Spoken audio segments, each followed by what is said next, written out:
Bom, aí estão um pouco das minhas apresentações, né? Nós vamos falar do financiamento da educação básica no Brasil. Eu sou Marcelo Parra, sou da graduação da Faculdade de Educação da USP e todos os dados que eu estou falando se referem-se a julho de 2020. Lembramos que esses dados sempre mudam, então foquem que eu estou falando em julho de 2020, tá bom, moçada? Além do mais, é importante destacar que todos esses dados estão disponíveis no site do FNDE, o Fundo Nacional de Desenvolvimento da Educação, que é vinculado ao Ministério da Educação, que tem uma página dedicada exclusivamente ao PNAE. Então aqui vocês podem ver o que é, quais são os valores e várias outras consultas que vocês podem ter por este site. Então, o site do FNDE. Bom, é preciso destacar um pouco do histórico que desde a década de 30 já vem surgindo movimentos preocupados com a alimentação escolar. Então, desde a década de 30, depois você tem uma proposta do Instituto de Nutrição que acabou não vigorando, né, na década de 30, na década de 40, e lá na década de 50 você vai ter um documento pautado no Plano Nacional de Alimentação e Nutrição, que já pensava em estruturar um programa de alimentação escolar de âmbito nacional, mas ainda não foi lá. Isso só se inicia em 1955. Bom, é importante destacar que o PNAE é um dos programas mais antigos que a gente tem. Ele vai ter início mesmo em 1955 e a gente pode dividir ele em alguns momentos.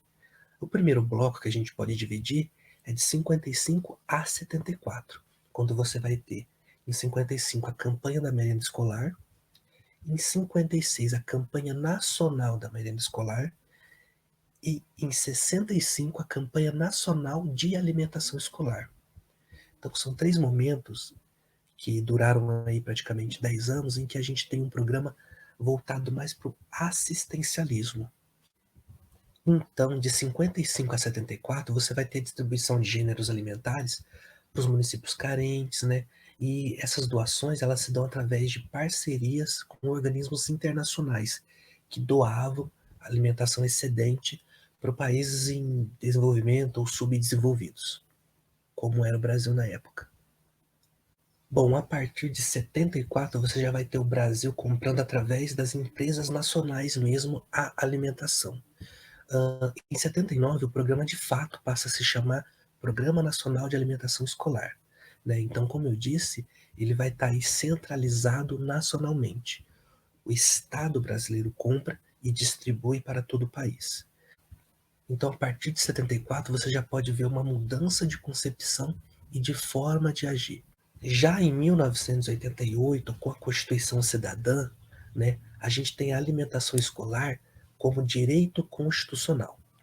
Então é o primeiro momento em que ela aparece como direito na Constituição.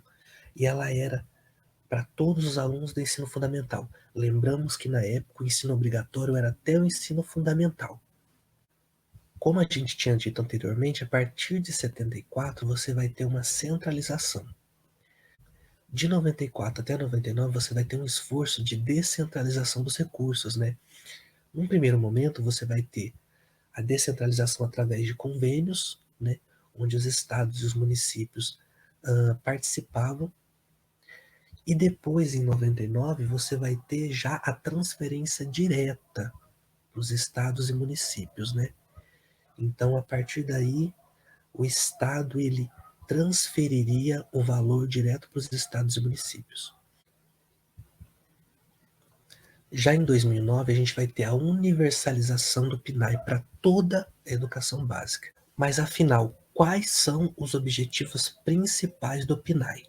Bom, o primeiro objetivo é fornecer um alimento saudável e, obviamente, associado a um programa de educação alimentar e nutricional a todos os estudantes da educação básica pública. Então você tem a questão do ensino, de práticas saudáveis de alimentação e a própria alimentação de qualidade. Bom, aquele programa que começou assistencialista em campanhas pontuais, ele se torna nacional, abrangendo o país todo, ou seja, os 26 estados do Distrito Federal, compreendendo os nossos 5.570 municípios, as nossas 161.991 escolas, compreendendo 42 milhões de alunos e tendo como investimento anual 4 bilhões. Então, é um valor extremamente alto e é preciso cuidar. Bom, e como funciona então o PNAE? Ele vai ter uma divisão de competências, né? Então você tem um governo federal, que é por meio do FNDE, que ele vai ser responsável por desenvolver as regras, né, gerais, fazer o planejamento, execução, controle, monitorar e avaliar o programa, bem como transferir os recursos para os estados e municípios. Você vai ter a entidade executora, né? Os estados, município, Distrito Federal e as escolas federais. Essas, né, serão responsáveis pela execução do PNAE, ou seja, a utilização e complementação dos recursos financeiros transferidos pelo FNDE, né? Vão também prestar contas, né? E vão ser responsáveis por ofertar essa alimentação nos 200 dias letivos, além, claro, né, das ações de educação alimentar. E temos também as unidades executoras, né, as entidades sem fins lucrativos, né, que representam a comunidade escolar, né, que são responsáveis pelo recebimento dos recursos financeiros transferidos pela entidade executiva, né? E aí elas vão prestar contas para esse órgão que a delegou. Bom, o programa também tem um controle social, né? Então, ele vai ter um conselho de alimentação escolar, que é um órgão colegiado de caráter fiscalizador, permanente, deliberativo e de assessoramento.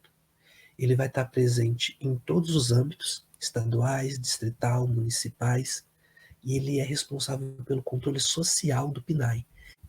É a sociedade em cima acompanhando o programa, cuidando, obviamente, da qualidade de alimentação ofertada. Bom, sobre o dinheiro em si, né, ele é feito em até 10 parcelas, né, de fevereiro a novembro. Ele é feito em conta específica para o programa ser aberta pelo FNDE numa agência do Banco do Brasil. Então essa conta ela não pode ser usada para nenhuma outra função que não o PNAE. E é importante também destacar que é obrigatório ter no mínimo um nutricionista responsável pela elaboração dos cardápios. Outro fato que é importante destacar é que na Lei 11.947 de 2009 está posto que, no mínimo, 30% dos recursos repassados pelo FNDE têm que ser utilizados para a compra de alimentos da agricultura familiar. E esse tipo de compra pode ser até dispensado de licitação, né, desde que os preços sejam compatíveis com o mercado local e atendam, né, obviamente, às exigências estabelecidas, né, nas normas que regulamentam a alimentação escolar. Mas afinal, quanto custa cada aluno?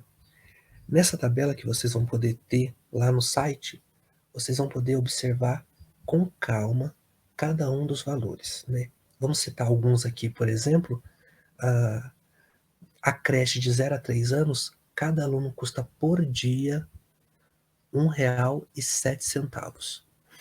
O ensino médio, por exemplo, 36. O ensino fundamental, 36. Né? O ensino médio integral, R$ 2. Bom, quem quiser ver um pouco mais com calma, vai lá no site do FNDE. Agora que já sabemos o valor de cada aluno, como que é feito o cálculo, né, para se chegar nas escolas? Existe uma fórmula de cálculo que é assim: VT que é igual a A vezes D vezes C. Mas espera aí, que loucura é essa? Bom, vamos entender com calma. O A significa número de alunos. O D é o número de dias de atendimento, o número de dias letivos. E o C é o valor per capita, o valor que cada aluno corresponde naquela tabela que vocês tiveram acesso agora há pouco. E o VT é o valor a ser transferido. Então, para a gente chegar nesse valor a ser transferido, a gente tem que multiplicar o número de alunos vezes o número de dias letivos vezes o valor de cada um. Então, um exemplo. quanto uma escola com 100 alunos do ensino fundamental receberia atualmente por ano.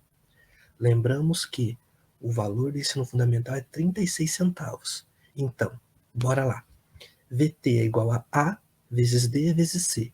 VT é igual a 100, que é o número de alunos, vezes 200, que são 200 dias letivos, vezes 36 centavos.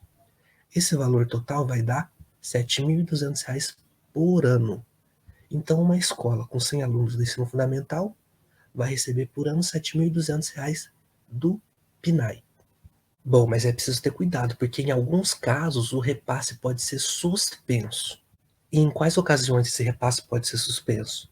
Bom, quando a entidade executora não regulariza o CAI, né, que é responsável pelo controle social, quando ele não envia ao FNDE as prestações de contas do PNAE nos prazos estipulados, né, ou quando essa prestação de conta não é aprovada, ou quando, né, ele não executa o programa de acordo com as legislações pertinentes, como, por exemplo, uma das obrigações do programa é alimentação saudável.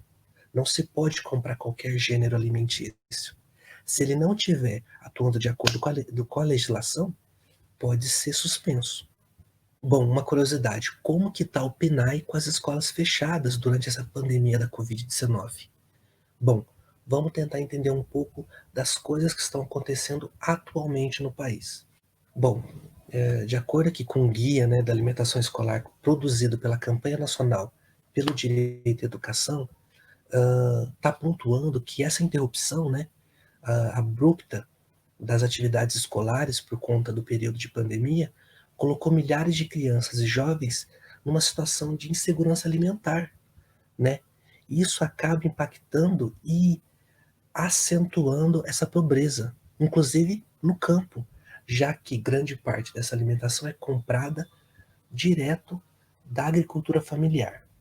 Pensando nisso, a Lei 13.987 autorizou nesse momento atípico a distribuição, né, desses gêneros alimentícios que foram adquiridos com os recursos do PNAE, né? E aí então esses recursos podem ser disponibilizados aos pais ou responsáveis dos estudantes.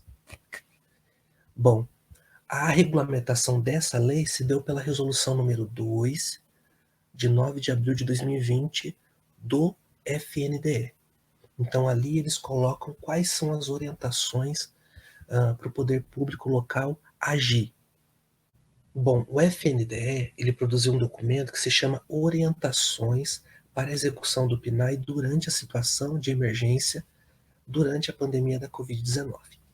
Então, nesse documento, o FNDE ele vai deixar livre para que cada poder público local decida como que ele vai manter essa alimentação escolar nesse período. Mas ele indica a preferência pela entrega de kit alimentar, né?